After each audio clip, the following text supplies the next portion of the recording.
perturbation theory, because to go from the Green's function to the scattering amplitude, we need to use the LSE formula. And to derive the LSE formula, we made a few assumptions.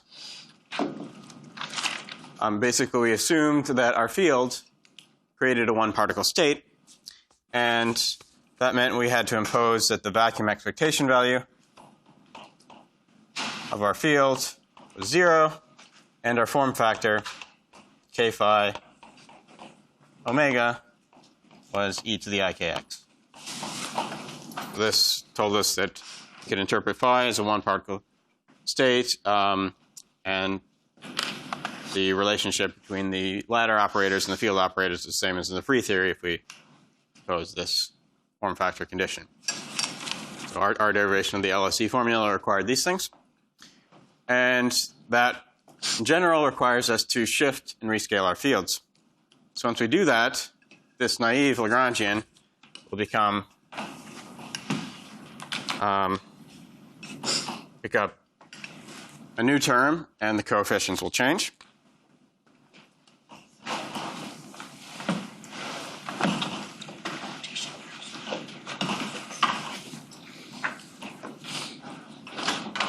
So if we shift, rescale, and rename our fields, we get factors of z, phi, and zm in front of our kinetic and mass terms.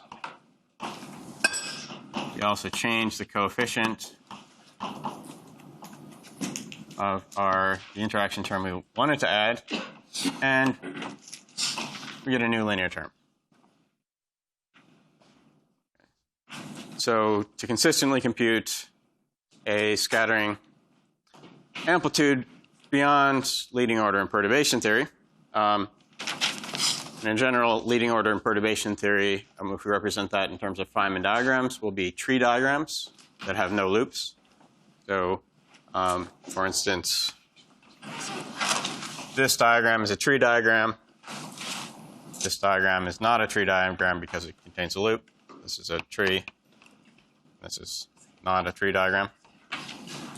And this diagram will have extra factors of the coupling constant compared to this diagram. So this beyond leading order is usually the same thing as considering diagrams that are not tree diagrams.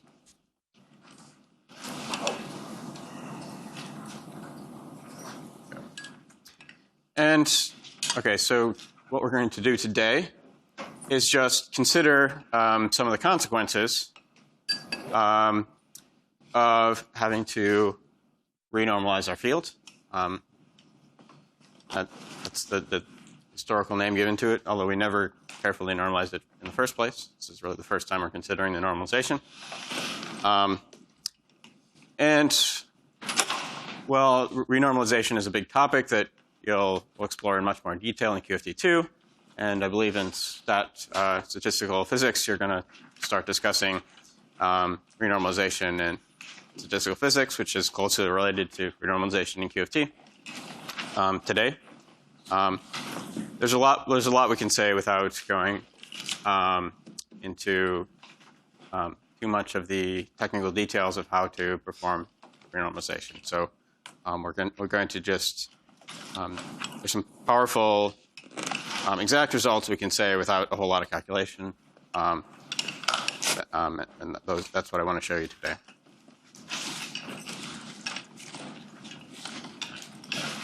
So if we want to do perturbation theory using in this theory, it's not consistent, so we need to go to this theory.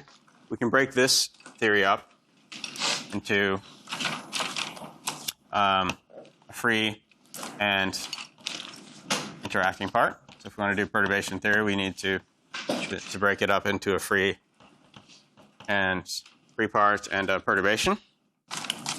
And we'll take the free part just to be the ordinary Klein-Gordon Lagrangian.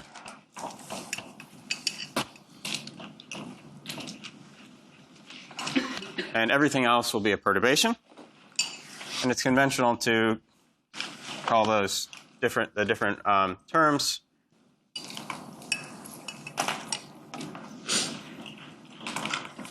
Well, the different terms have different origins. So this is the term we wanted to add. So that term is typically just called a interaction term. And these terms that we were forced to add, everything else besides this term we wanted to add, which potentially has a different coefficient than what we wanted, but everything else is what's known as a counter term. And the counter term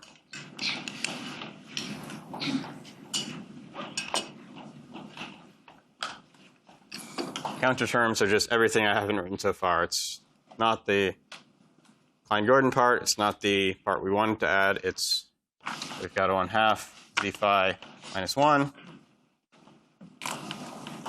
z phi squared, 1/2 z m minus 1 m squared phi squared, and our new term.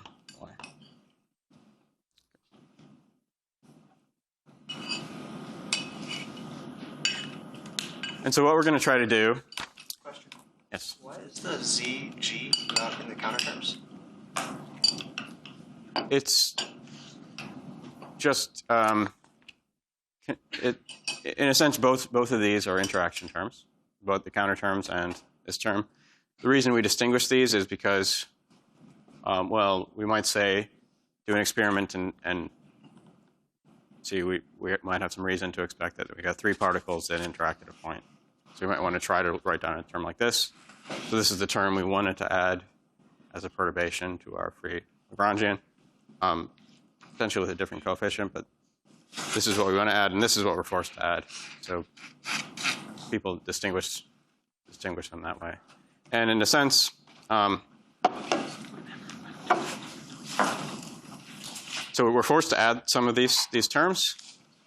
We're going to be able to, through analysis today, see that oftentimes we don't need to, well, these quantities will cancel out of our physical observables, whereas our physical observables will usually depend on this coupling constant. It may not depend on these ones. So there's another reason that they're different, but you can think of it just as a choice of terminology. Sorry. Yes. But we could also write it in the because we did hear some like we wrote that term and then we put -1 in every term so that Yes. we could write with the z phi. And I also don't understand why we don't do the same thing for zg. I mean, why do we do it for z phi? Because it felt to me that we were like considering an original Lagrangian, which is that one, let's say, and then we have counter terms that come from the fact that we have these factors of z, and we do the same thing for every c. Okay. So for these ones, so if we consider our free Lagrangian to be just the original Klein-Gordon Lagrangian with the same normalization as before, we can use all of our results that when we studied the free Klein-Gordon theory, we calculated the propagators, we looked at the interaction picture fields, assuming that this was our free Lagrangian. So all of those results follow. We could, in principle, modify them to account for different factors, but in practice, this way is easier a little bit. And this is the way it's conventionally done. There's not a deep reason why we couldn't do things a little bit differently, but.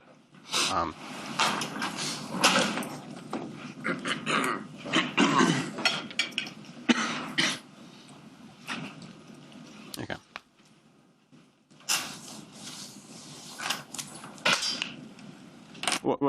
Yeah.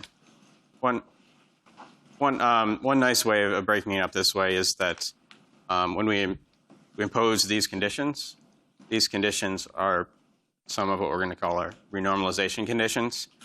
Then they'll only affect our interaction terms. So what we're going to do is compute these perturbatively. If we put these z's in our free part, then that would be more difficult to do. What we're calling our free part would change at each order in perturbation theory. It would just end up being more complicated.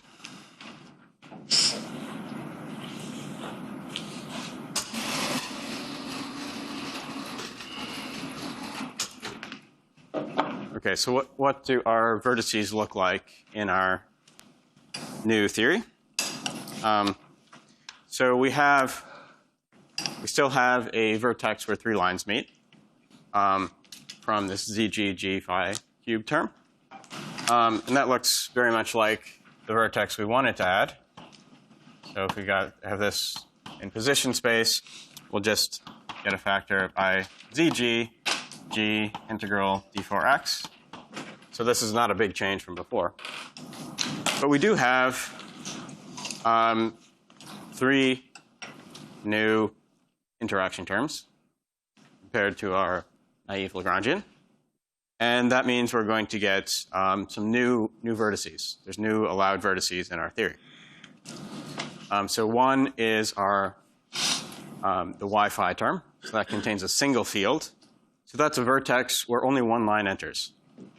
So the Y-phi term gives us a vertex where a single line ends. And I'll draw that with a line with an X on it to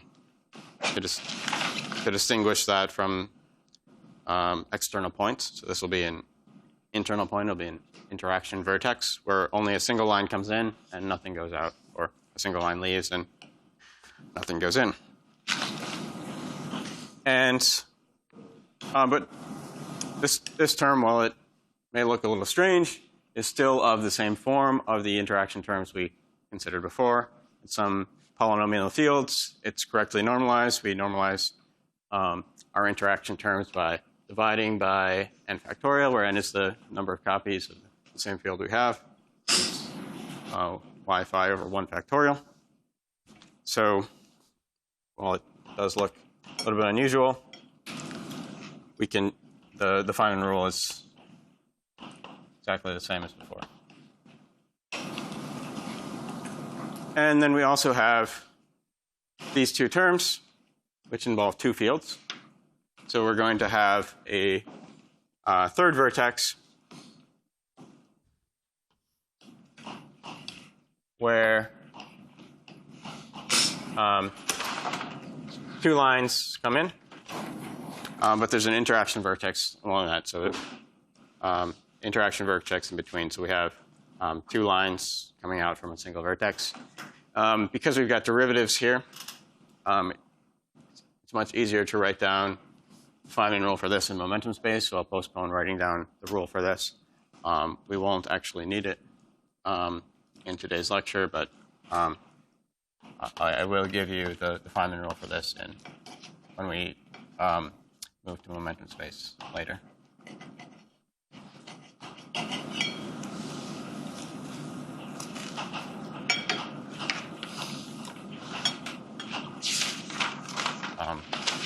For now, the important point just is we have these 3 types of interaction vertices.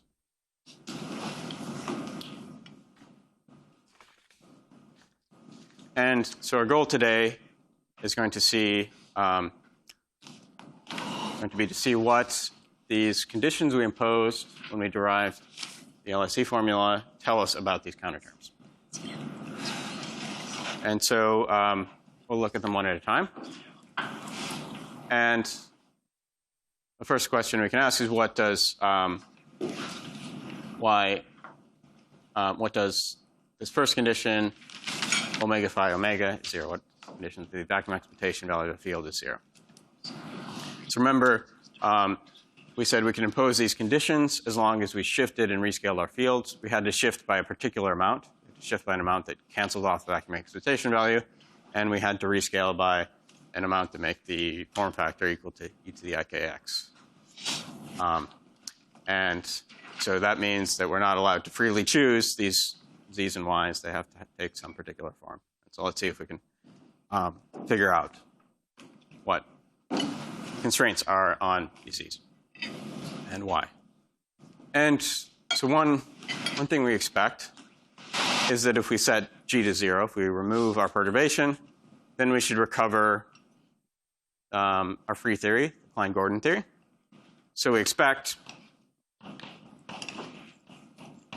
that the zi's are 1 plus some correction.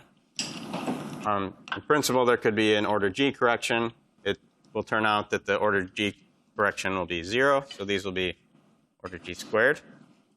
And y, again, if we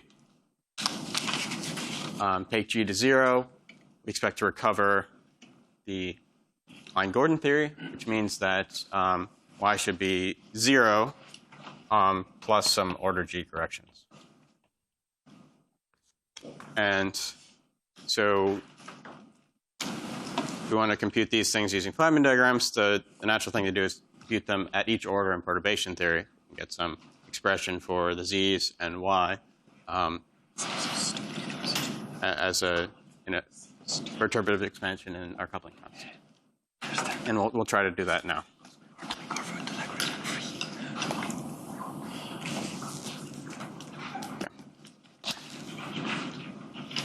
So our first constraint, first assumption, was that the vacuum expectation value of phi was 0. So let's see what this tells us about our counter terms. So this is a green function. This is, we can put a time ordering inside this expression. This is already, we only have one operator, it's time ordered. So this is exactly the same type of object we learned how to compute using Feynman diagrams yesterday. And so what we saw yesterday is that we want to compute an endpoint Green's function using Feynman diagrams. We should draw all diagrams with n external points. Here n is 1. We want to draw all diagrams with 1 external point and no vacuum diagrams. So we can do that.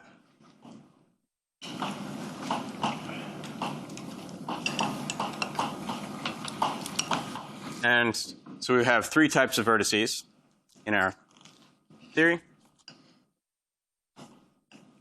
So one way we can draw a diagram with 1 external point. So we can just end the line using this vertex. We can also use our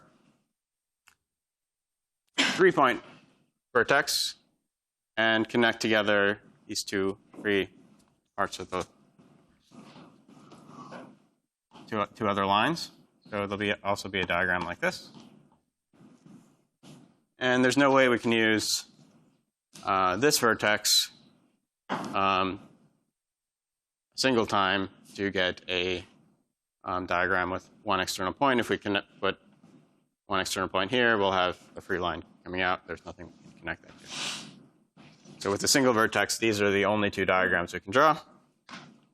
And well, this diagram is we'll have a coupling constant, depend on the coupling constants like ZG, G, and at leading order Z is 1.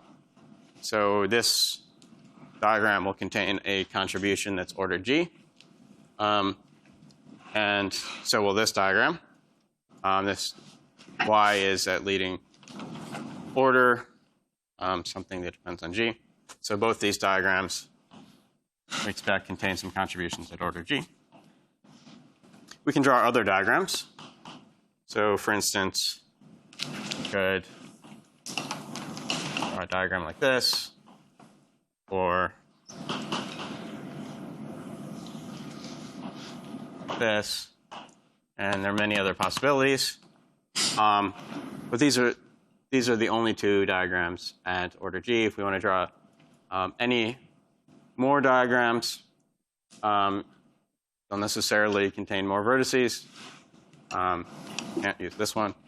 And if we introduce more vertices, we've got more factors of G.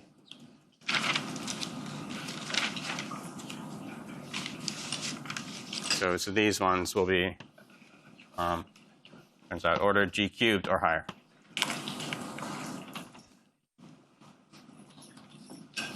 So if the vacuum expectation value of phi is 0, then it certainly should be 0 at every order in perturbation theory. So let's just see what the condition that this is 0 at leading order in perturbation theory tells us. So at leading order in perturbation theory, we have two diagrams, and we can write down the analytic expressions for those diagrams. So for this first diagram, we have a vertex with one line, and our Feynman rule for that is Iy integral d4y, and then we have a single line from x to y. Every line is associated with a Feynman propagator, delta xy. So that's the expression associated with this first diagram. Do the same thing for the second diagram. We have, again, one vertex. This is a vertex with three lines entering. So we use this Feynman rule. We get an I.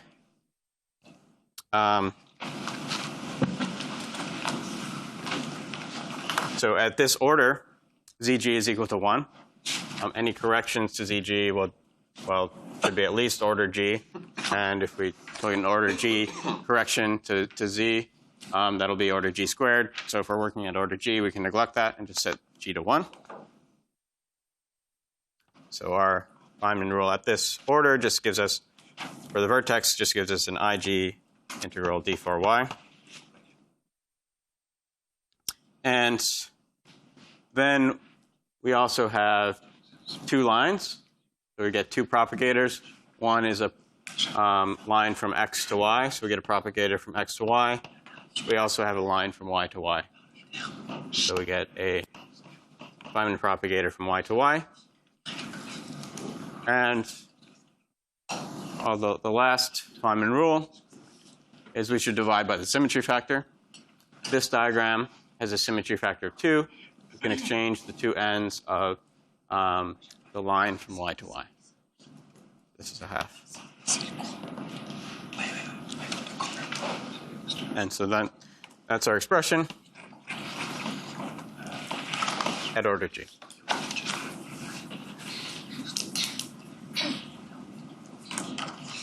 Any questions on this?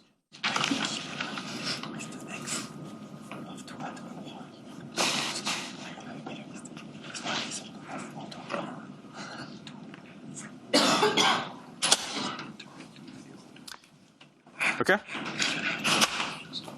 So we can simplify this expression. We notice both of these terms contain this integral d4y delta xx, delta xy. And so let's pull out the coefficients. So this first term, we've got a factor of iy.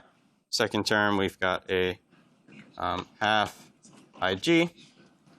Well, delta yy, so delta yy is the Feynman propagator of y minus y, which is the Feynman propagator of 0. So this is actually independent of y. And we can pull this out. And what we get is this, and this is all multiplied by the integral d4y delta xy.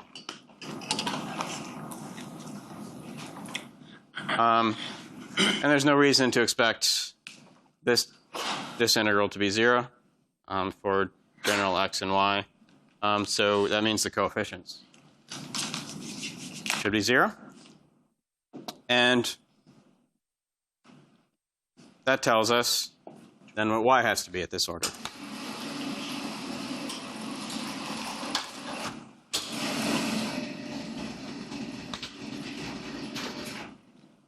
So we see then that y has to be minus a half g delta f of 0.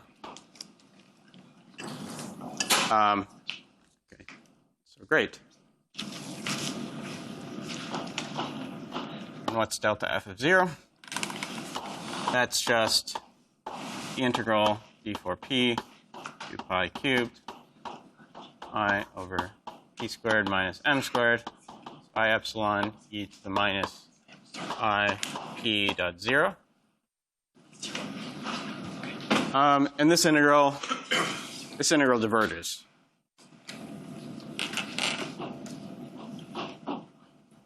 Okay. And how to see that? So I'm not going to go into detail of how to calculate these types of momentum integrals. We will discuss that more in QFT2, how to evaluate integrals like this. There's a bunch of techniques. One useful technique is to do an analytic continuation. So here we're integrating over a 4-vector that lives in Minkowski space with a Lorentzian signature. A useful thing to do is to analytically continue the 0 component so that we're doing a Euclidean integral, Euclidean space. And whether or not the Euclidean version of this integral will diverge is closely connected to whether the Lorentzian version of this integral will diverge. And it's easy to estimate whether the Euclidean version of this integral will diverge. So if this were a Euclidean vector, so the integral d4p, we have a Euclidean 4-vector over 2 pi to the 4th I over Euclidean 4-vector squared. So here we see that we can go to hyperspherical coordinates, and then this becomes integral d omega 3 Euclidean cubed dp e over 2 pi to the 4th. And for large p, this looks like I over e squared. So for e greater than m squared. So this goes like this for large p. And so here we've got an integral of p cubed dp over p squared, which is like p dp. So for large p, this blows up quadratically. So if we so whether or not this integral diverges is closely connected to whether or not this integral diverges. And so, well, we've got an infinite constant in our Lagrangian. So in order to make our vacuum expectation value vanish at linear order perturbation theory, we have to add an infinite counterterm. It's not going to be a big problem because y is not going to show up in any physical observable. If we compute any physical quantity that we're interested in computing, like a scattering cross-section, y will not enter. We have to choose y to take this value in order to impose this condition. We see here that y has to be infinite. So the way we proceed is usually to introduce a regulator. So we modify our theory in some way to make this a finite quantity so we can proceed with our calculations. And there's lots of different ways to do this. So one is we could just cut off our integral at some large momentum. Another way is we could change the dimension of space-time to make this integral converge. the dimension of space-time was low enough, this integral could converge. Alternatively, we could modify the integrand by introducing some extra factors. And what would happen if we did that is we'd modify our theory. We could then compute any observable quantities of interest, because this would become finite.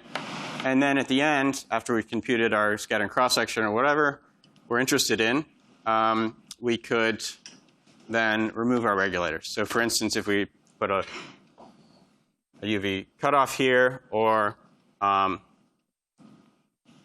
one I wrote down in the notes is if we change this integral by throwing in a factor of lambda squared plus I epsilon, which is what would happen if we introduced a fictitious heavy particle with a mass lambda. We throw that in there, then this integral becomes something like this, or lambda squared is greater than m squared. And so we could then compute quantities of interest and then remove our regulator, send lambda back to infinity. And there's lots of different ways we can do this. They should all give us the same answer if we're going to trust that.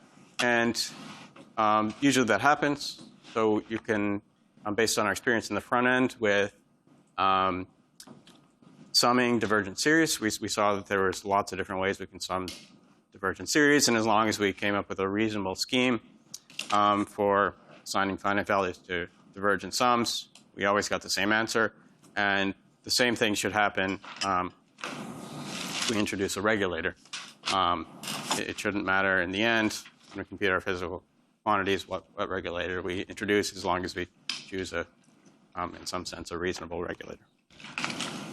And we'll go into the details of how this works in QFT2, but that's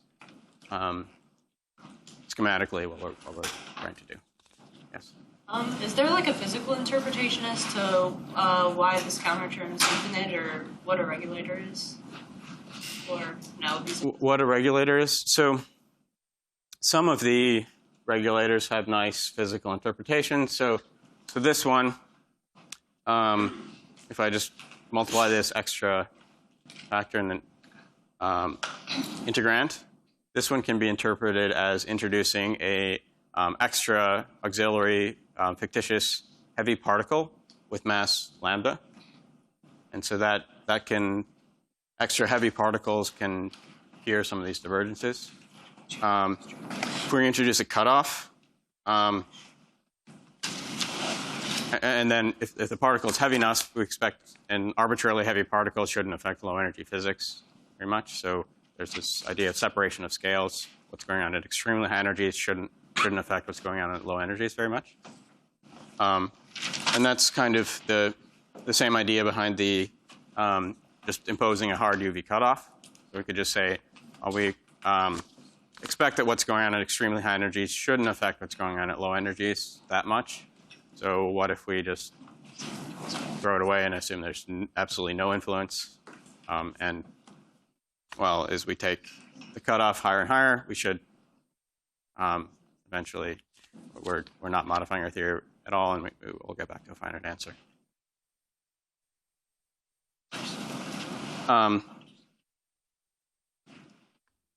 And so why, as to why this is divergent, so, well, if we look at the Feynman diagrams, we can, if we looked at the momentum space version of these Feynman diagrams, we've got a, the momentum conservation gives very weird results if we've got these kind of singular diagrams. So yeah, we'll come to an example in a minute where we'll work in the momentum space.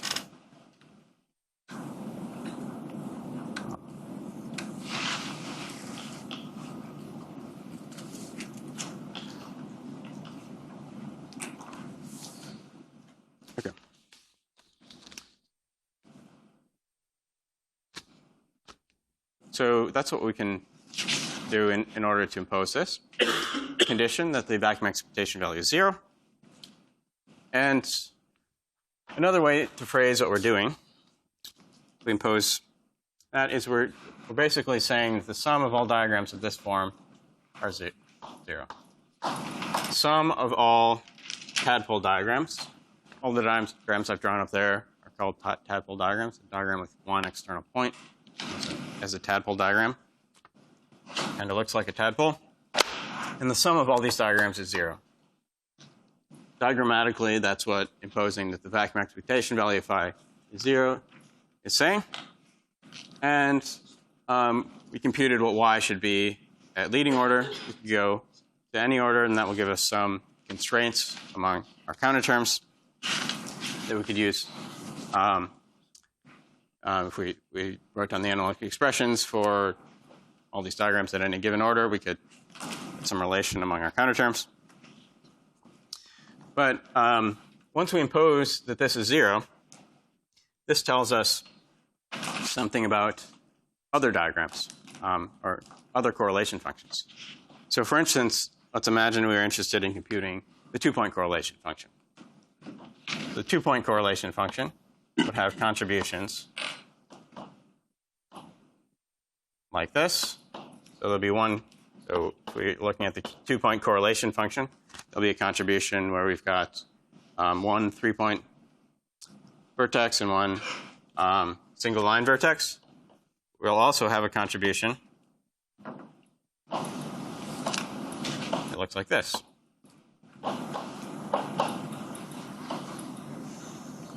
And if we impose that the sum of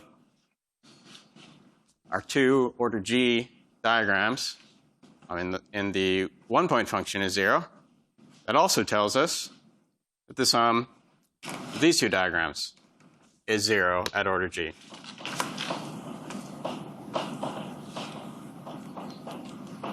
And why is that? So if we wrote down the expressions for these diagrams, well, what would be the difference between what we wrote down before and what we'd have here? So we've got an extra interaction vertex here, and we'd have some extra propagators.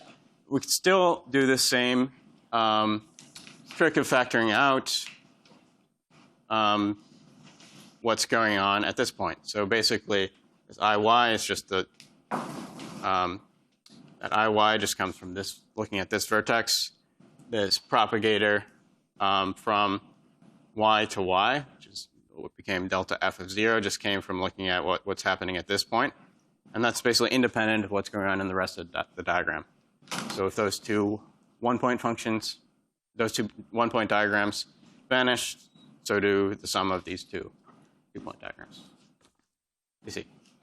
In this case, because we're considering the two-point correlation, why don't we make use of the other type of vertex, the third tertiary vertex that we have up on the second board, where we have two coming in and there's an X between them? Good question. So there'll be other contributions to the 2-point function, but these two will cancel. Yeah. And so there's absolutely no reason we need to compute either of them. Yeah. Okay. So Okay. You're just saying that these two. these two don't. Okay.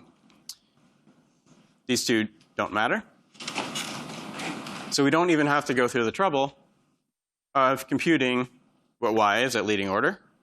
If we just make this observation that the sum of all these diagrams vanish, that also tells us that the sum of all diagrams of this form will vanish. So this is guaranteed after we impose this. Sum of all tadpole diagrams is 0 means that the sum of all 2-point diagrams with a tadpole subdiagram also vanish. And so there's no need to compute any, and nothing here really depends on the fact that we've got two external points. We could add more complicated things going on in the rest of the diagram. But there's no need to compute any diagram that contains a tadpole subdiagram, because if we just sum up all of the diagrams with tadpole subdiagrams, they vanish. Because it's got two external sets. Which one? It is a tadpole. It's what is here.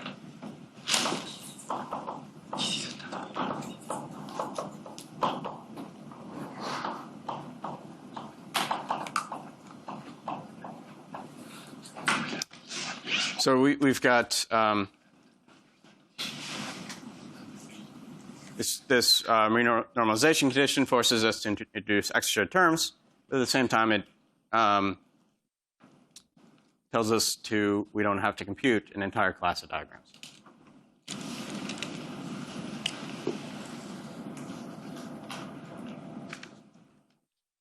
Any other questions on that?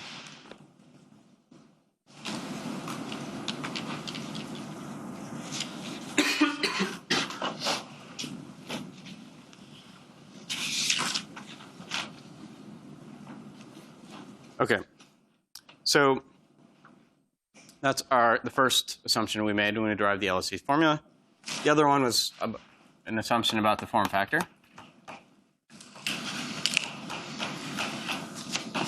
And the form factor lives partially in position space, partially in momentum space.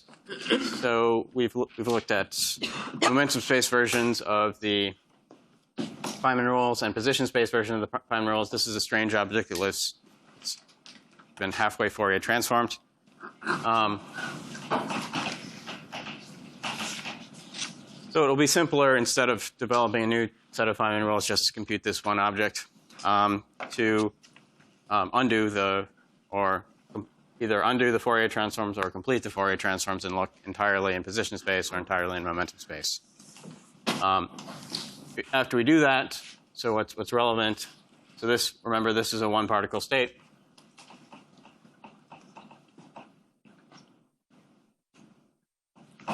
And so is this. So after we do either another Fourier transform or an inverse Fourier transform, we'll either have the two-point function, the two-point Green's function, or the Fourier transform version of that. And so what we're going to look at is the Fourier transform version of that. It'll be a slightly simpler object to compute. And so we'll define the Fourier transformed version of the two-point function to be the integral d4x, integral d4 x prime, e to the I p dot x plus p prime dot x prime. So just the Fourier transform of the two-point function.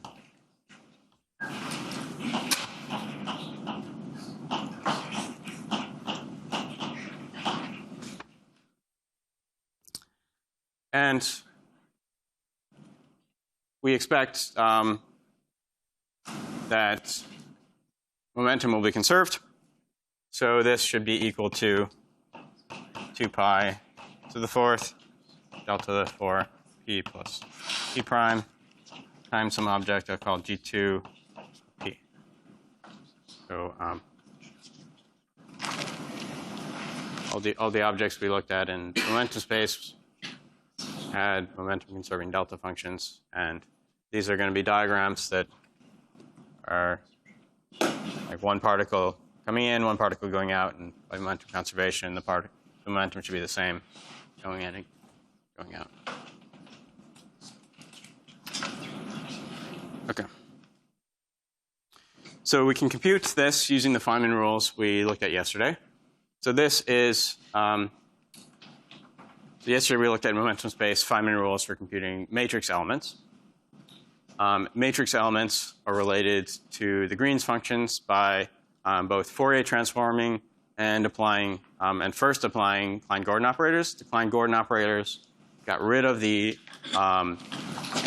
external propagators, the propagators for the external legs. So that's why the Feynman rules we wrote down yesterday said we wrote down the propagator momentum space propagator I over p squared minus m squared plus I epsilon for the internal propagators, but not for the external propagators. So that we can trace that back to the Klein-Gordon operators.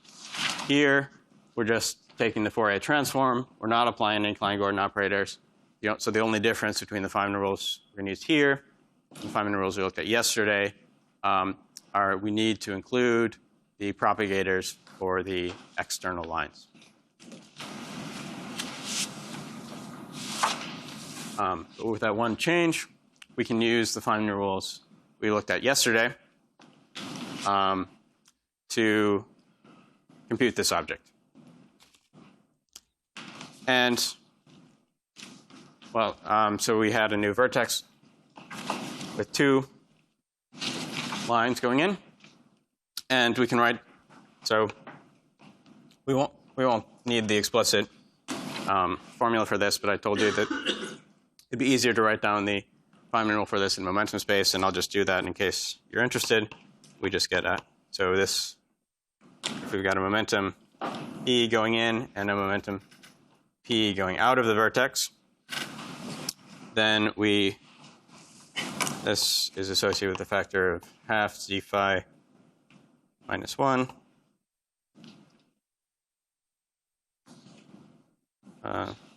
No half. P squared minus Cm minus 1 m squared. So it's a momentum-dependent Feynman rule. And in general, if we have an interaction term that has derivatives, we'll have momentum-dependent rules for vertices.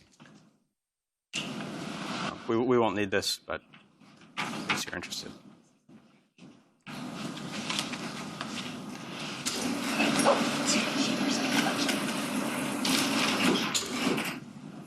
Okay. So let's compute P2 of P by drawing the Feynman diagrams to contribute. So, at leading order, we can just have a single line, momentum P flowing along that line. And this is the only term that's of order 1. Draw. Next corrections will all have some number of vertices. So there's several things we can draw. We draw, add 2 of the 3-point vertices. Here we've got some momentum P flowing in, P flowing out, and we've got K here. Then we'd have P minus K on the upper part. We can also use our vertex with 2 lines going in.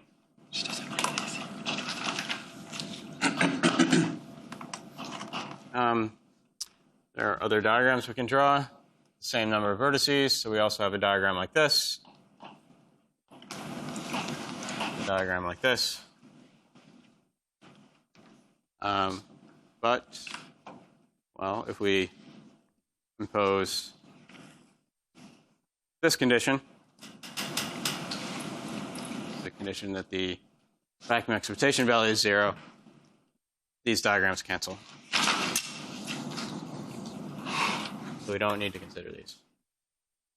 These contain tadpole subdiagrams.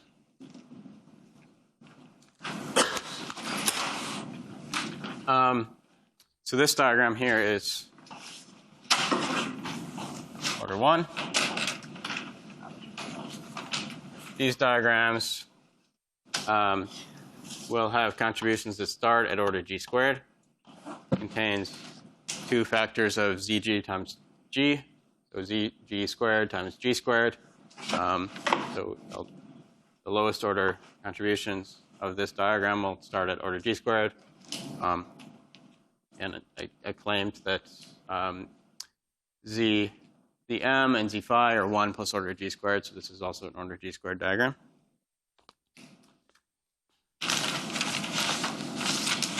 We can go to higher order. And there are a lot more diagrams.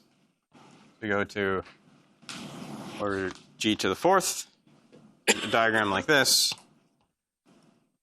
diagram like this, two of the 2-point vertices, diagram like this, diagram like this. We also have diagrams like this and this.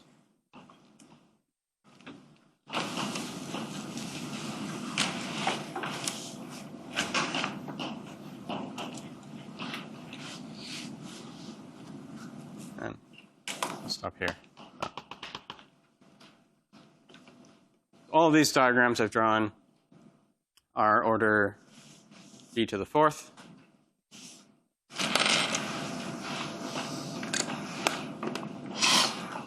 So g to the fourth means we'll get contributions at starting at g to the fourth. If we've got 4 of the vertices with 3 lines in them, or 2 of the vertices with 2 lines in them, or a combination of 2 of the 3-line vertices and 1 of the 2-line vertices. All these diagrams are g to the fourth.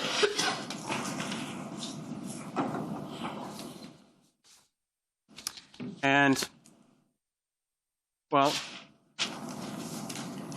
if we look, I've drawn the diagrams on separate lines for a reason, and that reason is that if you look at this diagram, or this diagram, or this diagram, they all look like we've just connected together several copies of our lower order diagrams.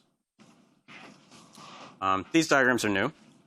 We get some new diagrams and some diagrams we can form from connecting together lower order diagrams. And we can in fact classify all of our diagrams in this way.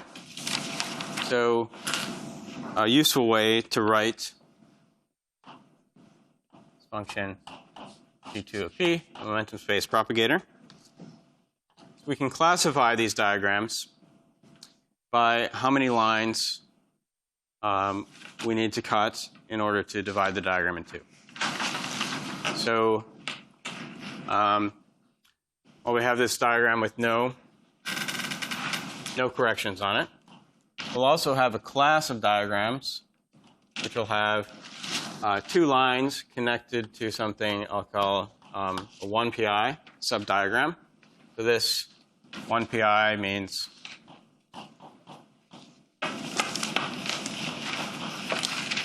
one particle irreducible.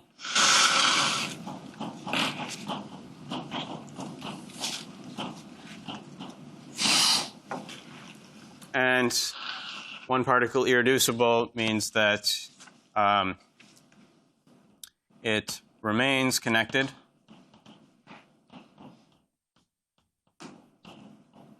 if any one line is removed.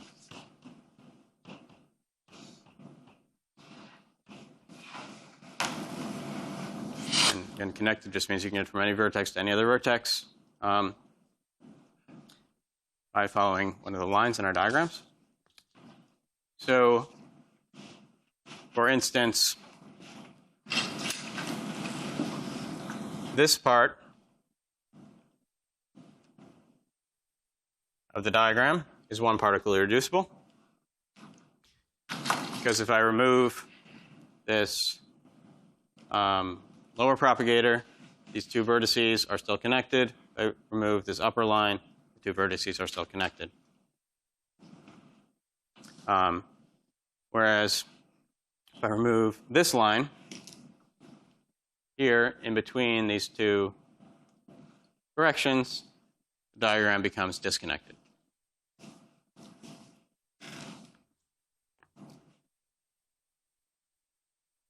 This part of this diagram is also 1pi. I can remove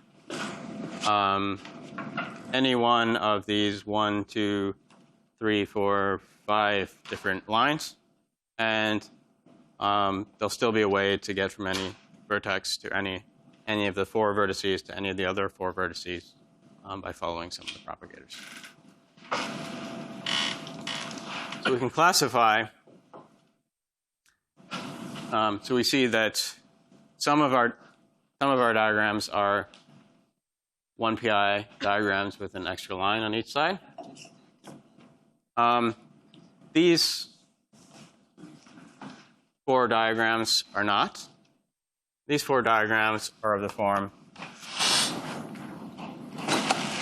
a line with a 1pi part connected to another 1pi part connected to another line. And, well, we could continue on and classify our contributions to this momentum space 2-point function by how many lines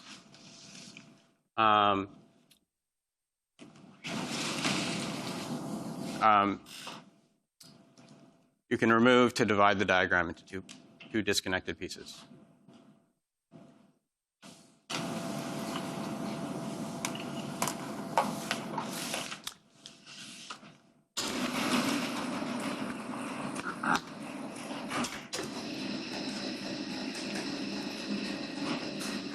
And this is a useful, yes. Can you explain how you get that formula GPP prime and G2P?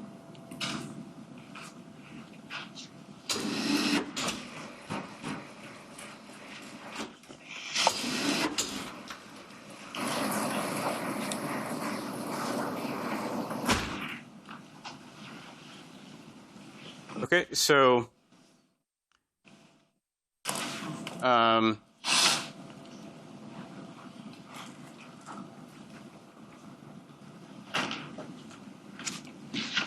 yesterday, we saw that when we were computing, when we took the Fourier transform of any connected parts of a position space correlation function, we got a delta function.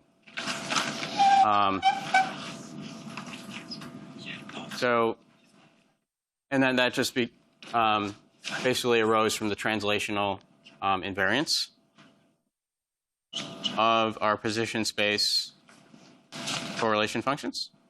So this object here, this 2-point Green's function, should really just be a function of x minus x prime.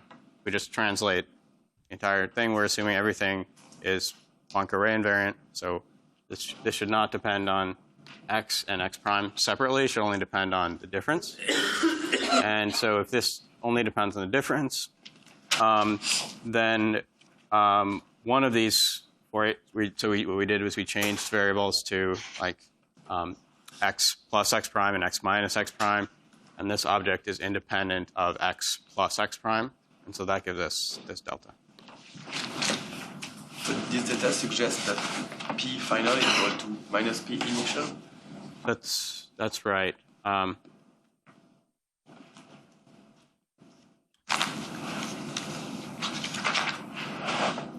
I could define it with a minus sign here, and then I get a minus sign there. So in other words, sometimes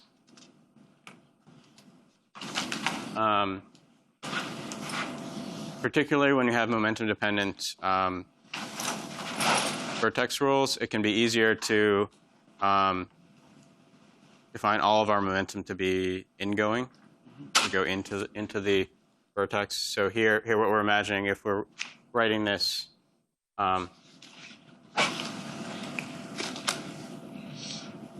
if we wanted to label a diagram in G and of P and P prime, the way we would do that is we draw this diagram, let's say has P coming in from one side and P prime going in from the other side. So everything is ingoing. It's not crucially important, really. I could have. There's no reason I couldn't put a minus sign here, and it won't affect anything else I'm going to do.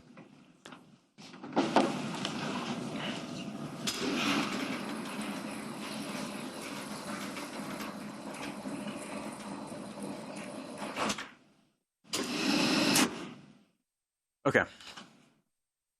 So this observation that we can classify the contributions to the Fourier transform of our two-point function in terms of how many lines can be removed in order to divide the diagram into two disconnected parts is useful because if we could compute the sum of all 1PI diagrams, let's just suppose we can compute the sum of all 1PI diagrams, and the result will be some function.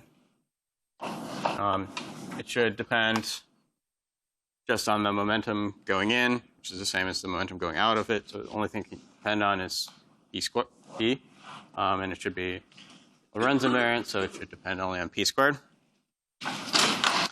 So if we could compute this, then we can resum this series. And to see that, let's just assume that we can compute the sum and write down the associated analytic expressions for G2 of P. So if we can sum these 1PI diagrams, then G2 of P is just I over P squared minus M squared plus I epsilon. So that's the expression associated with the first diagram, just a single line there. And I'm writing down the momentum space propagator for the external line. So because we're not computing scattering amplitude, and so we're not applying Klein-Gordon operators, which are what removed the propagators to the external lines yesterday. So we do need to include that because we're not applying the Klein-Gordon operators. So that's the contribution of the first term. The next term has two lines. So we get two factors, p squared, I over p squared minus m squared plus I epsilon. We've got one contribution we're calling minus I sigma p squared. And the next order term will look very similar. Three propagators from three lines.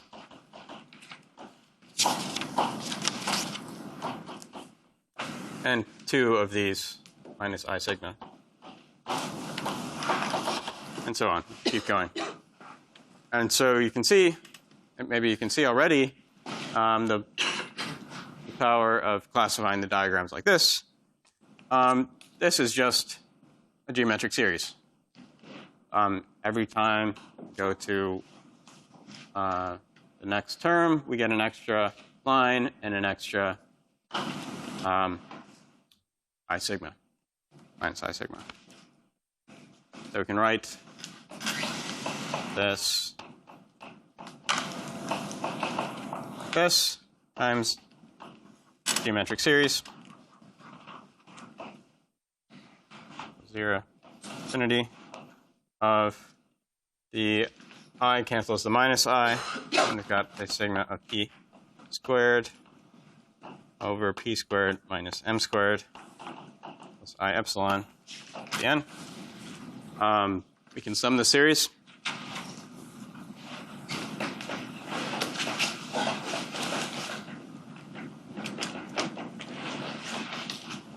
And what we get is 1 over 1 minus sigma over p squared minus m squared plus I epsilon. We can multiply this out. And if we multiply this out, we get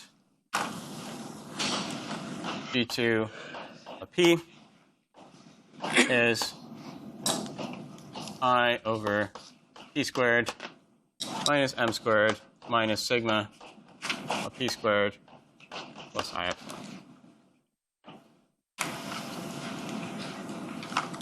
And so we've summed we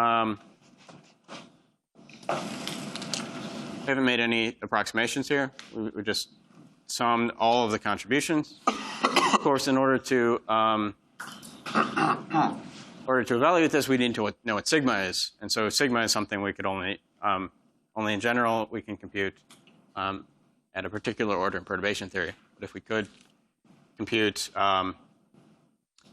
these one-particle irreducibles at any order in perturbation theory, that's really the only part of the diagram we need to compute. So we can deal with all these diagrams that have various 1pi parts connected in different ways just by this summation procedure. And so this is a powerful idea that we can classify diagrams by connecting together 1pi parts. And so the 1pi parts contain most of the interesting physics. Anything not a 1pi part we can just understand by connecting together 1pi parts with propagators. And so in QFT2, we're going to focus a lot on how to compute these 1pi parts of the diagrams. For us, we see that if we just think about the momentum space propagator in terms of these 1pi parts, we get this nice formula. And, well, so our original goal in considering this was try to understand what our assumption about the form factor told us about the our coefficients, our counterterms zi and y. Yes. I have a question. So in this one particle reducible, are the diagrams with the x's, with the crosses in the middle included? Okay, so Or what happened with the diagram with the crosses? this diagram, so to remember, these x's are interaction vertices. So this is a 1pi part of this diagram, just the vertex alone. This is a 1pi part, but this part in yellow is not 1pi because if I remove that, the diagram becomes disconnected. So this diagram here is of this form. This diagram contains a cross one of these two line interaction vertices, but if I remove any one of the lines, this part is 1pi.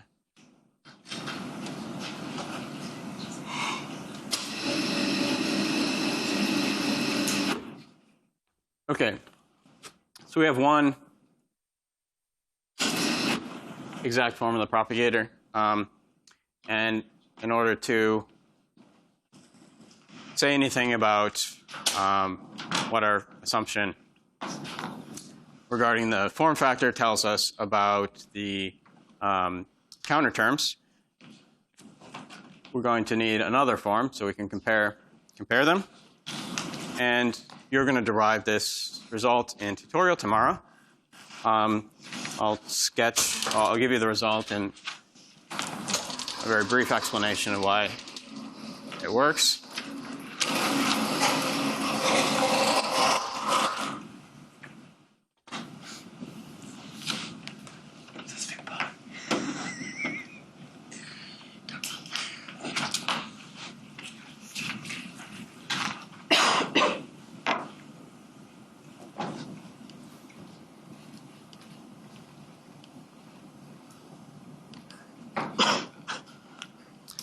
And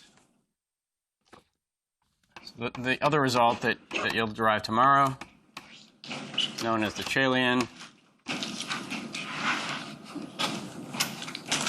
lemon formula.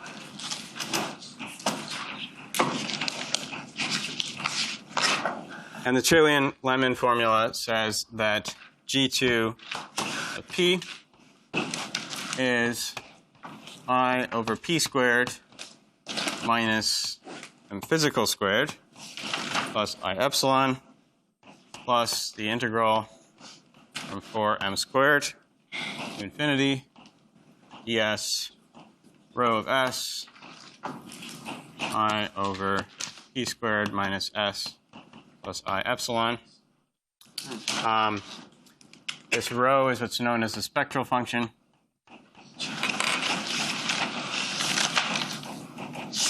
And it's positive, or non-negative at least.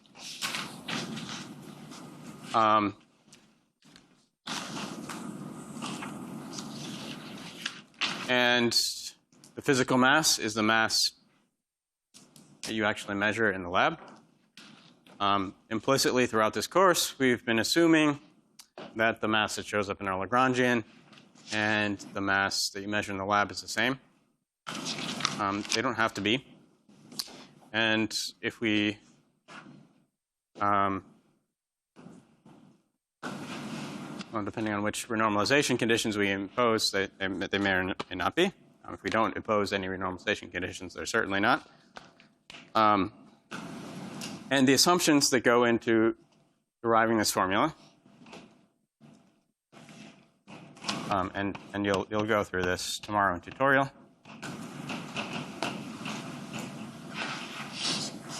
In that last tutorial with you in this course. And the assumptions you'll make are, one, that there are no bound states.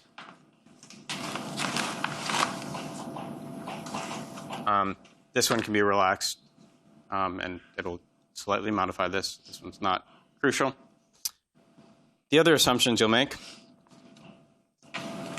are that the vacuum expectation value, the field is 0. So should be a familiar looking assumption. And the third assumption you'll make is that the form factor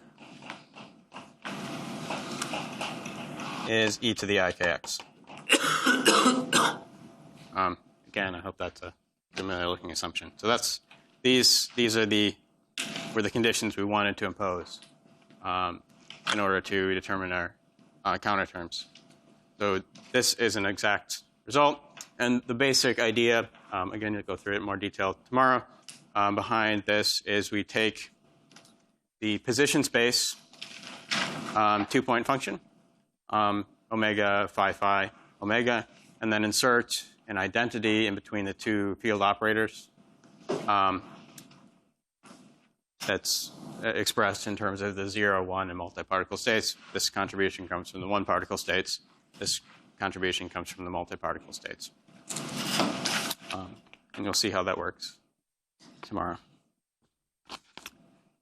So now we have two expressions for this momentum space propagator.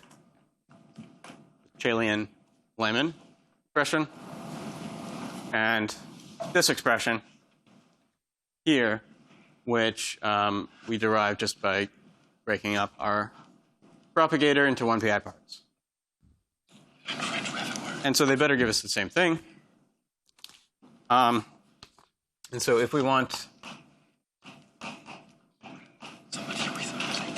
the mass that shows up in the Lagrangian to be equal to the physical mass, because we've been implicitly assuming it the whole time, so let's continue to make that assumption.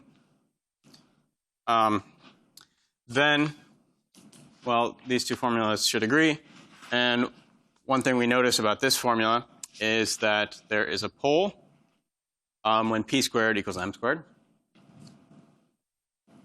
So this formula should also have a pole when p squared equals m squared. And it will, as long as sigma of m squared is 0. If that's 0, then this formula also has a pole at p squared equals m squared. So these agree. Well, the necessary condition for them to agree is that sigma of p squared equals m squared is be 0. The location of the pole to agree.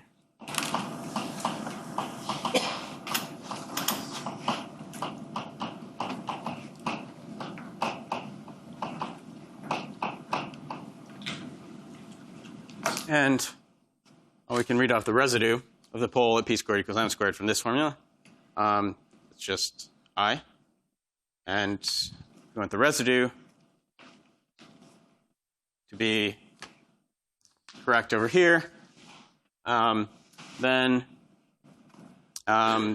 sigma prime, the derivative of sigma with respect to p squared, evaluated at m squared, should be 0. Otherwise, the residue won't be correct.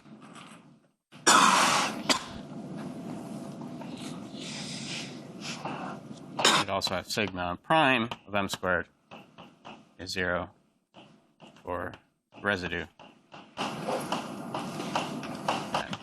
p squared plus m squared to agree. And so these two conditions will give us 2 additional conditions we can use to fix some combination of our counter terms. At leading order, these will just give us conditions on z phi and zm. So these are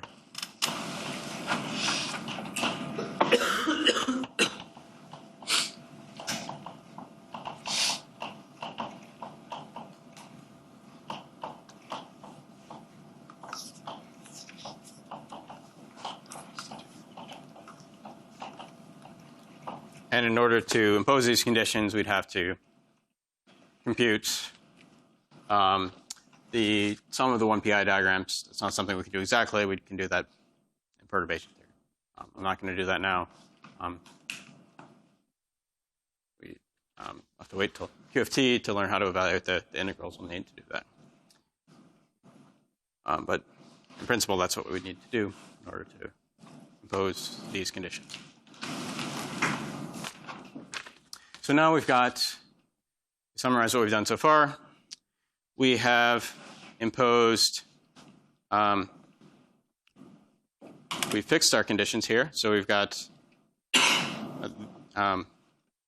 we made some assumptions when we derived the LSE formula. We made, in particular, these 2 assumptions. And we can impose these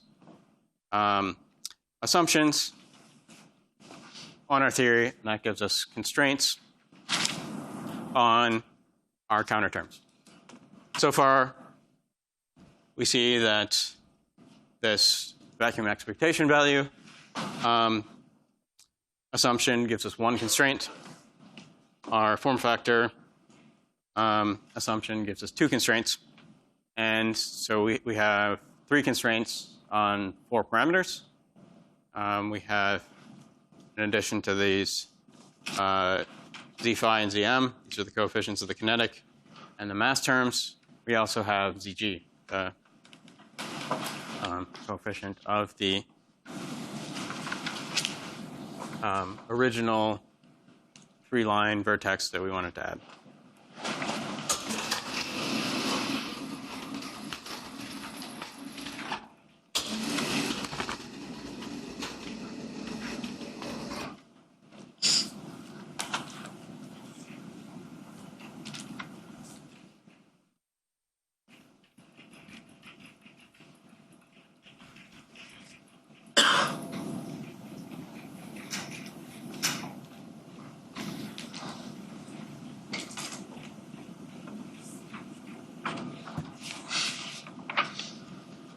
And so we need another condition in order to fix everything uniquely. And the last condition will have to come from something involving the vertex. So we need to constrain ZG, at least at leading order. At higher orders, these constraints will mix. At leading order, we need some constraint on ZG. And there's a bunch of options. So you might imagine one thing we could do is we could try to impose some condition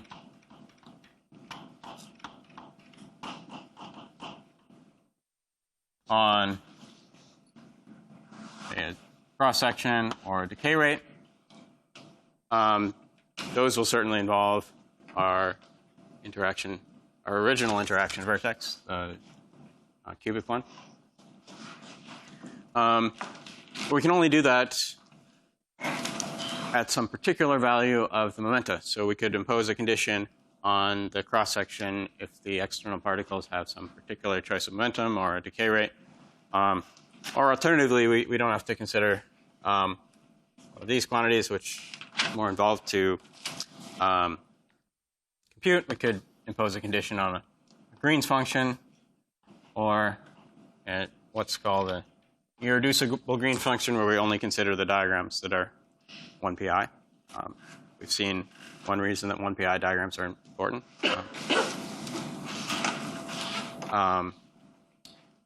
But regardless of what extra condition we need to impose, we're only going to be able to impose a condition at some particular scale. So we can't fix the value of a Green's function, irreducible Green's function, or cross-section at all energy scales. Our last condition, we have to pick some energy scale to impose it. And that's going to, and then we can, once we do that, we can figure out what ZG should be. But in general, that will depend on the energy scale we impose our conditions on. And so that means that our coupling will, in general, depend on the energy and momenta of the particles. So this is a very brief explanation, and but this is some motivation for why we expect couplings change. And this is the idea of renormalization group that you'll see in both in StatMech and in QFT2. So we'll discuss this in a lot more detail then. The coupling will end up depending on energy or momenta of particles.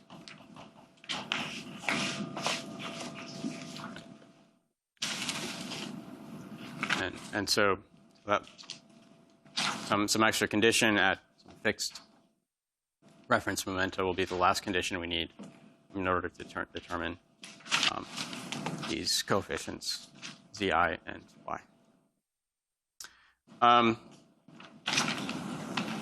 So one comment is that it's possible to impose other renormalization conditions. Throughout this course, I've explicitly been using these renormalization conditions everywhere, assuming that the mass in the Lagrangian is the same as the physical mass. The renormalization scheme I've described here is called the on-shell scheme. It's the physically most transparent scheme, but it's possible, and you'll see other renormalization schemes. In QFT2, for example, where we'll impose slightly different conditions that will modify some of the things we've done. Not impossible to make other assumptions. Other assumptions will make the physical interpretation less clear. Will make some of the formulas more complicated. But the reason we sometimes make different choices from the ones we've made here, use a different scheme compared to the on-shell scheme, is that it can make, for instance, computing these integrals over the loop momenta easier. So to make our calculations easier, sometimes we'll make the physical interpretation less clear. That's something we'll do in QFT2. And we'll come back to that. Any questions on this?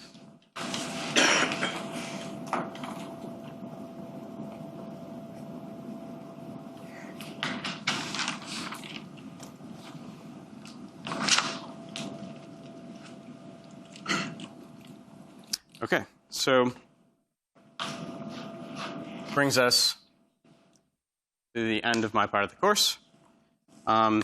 So just give you a very brief summary of what we've accomplished so far. So our main goal in the first half of the course was to compute these K rates and cross sections. We saw that we could do that by basically looking at the relationship between our cross sections and decay rates to the probability that there'll be a collision of decay in a classical theory, and then just using the quantum mechanical formula for the probability. That gave us a relationship between the K rates and cross sections with the scattering amplitudes or matrix elements. We then related those scattering cross sections and matrix elements Green's functions using the LSE formula. And in doing so, we had to make these assumptions about our field operators. Assume that phi omega is one particle state, the vacuum expectation value of phi, and 0 in the form factor is e to the ikx. And then we can compute these Green's functions interacting theory by going to the interaction picture and writing everything in terms of free Green's functions, which we can compute using Wick's theorem relating to the Feynman propagator in the free theory. Then we spent the last few lectures relating these things and these things using Feynman diagrams.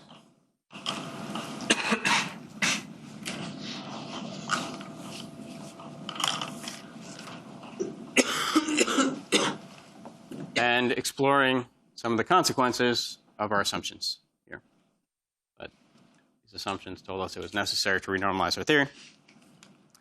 And the same basic story is going to continue when Tibor takes over lecturing tomorrow. And what he'll tell you about is how to incorporate higher spin particles. Same basic story with a few new ingredients. Will be explained by Tibor beginning tomorrow. Thank you.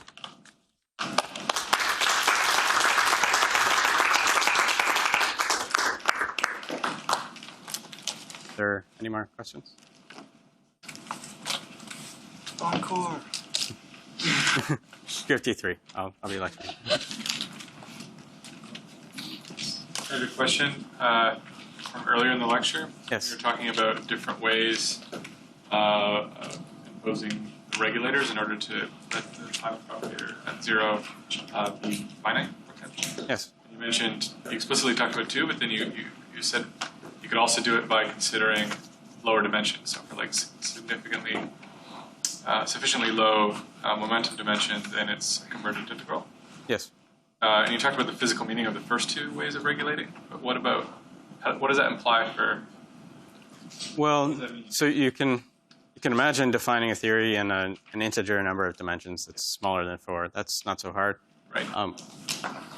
What you're actually doing, if you do what's called dimensional regularization, where you change the dimension of spacetime, so you're taking the dimension of spacetime and interpreting it as a complex parameter. I don't have a good physical interpretation of that, but mathematically, it's very closely related to what we did with the gamma functions in the front end.